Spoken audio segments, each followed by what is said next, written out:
Hello everybody, it's Noel Miller from Design Fitness, self-care expert and specialist in exercise prescription.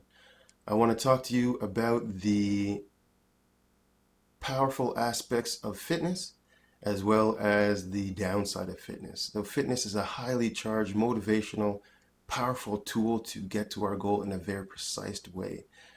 Generally, the people that are the practitioners of this are highly motivated people with large amounts of energy, and they're able to really focus in on the thing that is challenging the person in a physical way. Some specialize in injury, some specialize in specific conditions, some specialize in the more social emotional side of things, group fitness, and really restoring that aspect to the person.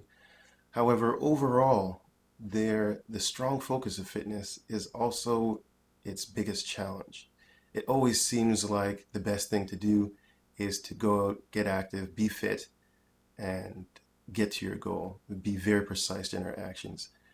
However, this is not always true. It is very good to be active and be fit and this kind of thing, but I think we associate it differently than it really should be. We're looking at it specifically in the context of itself, as opposed to in the context of life, our bodies, and how we're moving through them. This is a better context because this is the way that fitness becomes sustainable. Those things that we kind of run after in young adolescence, even in our 30s, the look of fitness, let's call it, the feel of looking that way. In our 40s and later, we start to think, oh yeah, we want to feel and look that way again. So we're going to do this fitness thing, and we start at it the exact same way that we would when we were kind of in our 20s. The difference is our bodies have taken on a lot more stress since that time, whether it's physical, mental, or emotional. These things have a large impact on what exercises or what activities or actions are really going to be beneficial to the body. We can say that we can force the body to have kind of positive adaptations. So if we work really hard, we can build muscle, and the body will always do that for the most part. We can work really hard and build our cardio and respiratory systems. That will happen because that's the result of putting your body through a higher intensity environment, so exercising hard. But this is not particularly what we're really looking for in our older age. We're looking for the restorative aspect of fitness. And this is not obtained the same way that you can attain it when you're thinking performance. We do want the results, maybe the look, maybe the feel, maybe the function, maybe the kind of self-confidence that brings. However, we will find this in later years in the restoration of the body, releasing the stresses, the tensions, and the frustrations that the body has went through so that it could be more itself. See, the body is always strong when it's balanced. It was made that way. Each muscle was specifically made to do what it does every day. The challenge comes when these muscles start to compensate for different movements, to hold tension because of stress, to hold resentment or resistance to something, a style of movement, a way of movement. Maybe we haven't moved a certain way in a long time, so it's not very clear that neurological connection with the body is not very clear, so it doesn't use or prefer a certain muscle group.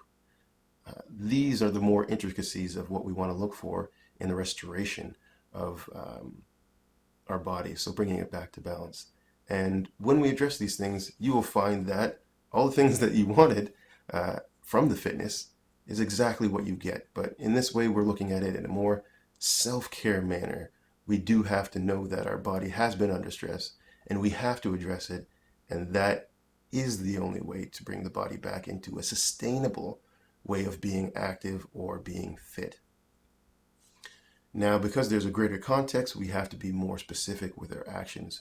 When we pick an action, it's not just the physical doing, it is the mental, physical, emotional aspects of that, and what we're trying to pull out of a specific challenge, whether it be a push-up, whether it be rock climbing for once, or whether it be just allowing yourself to have fun. These things have large amounts of restorative capacity, but only when utilized effectively. Now, this is where self-care complements the original fitness. And sometimes in doing a physical action, we can get these benefits, but we want to be very purposeful of how we're doing it and why we're doing it.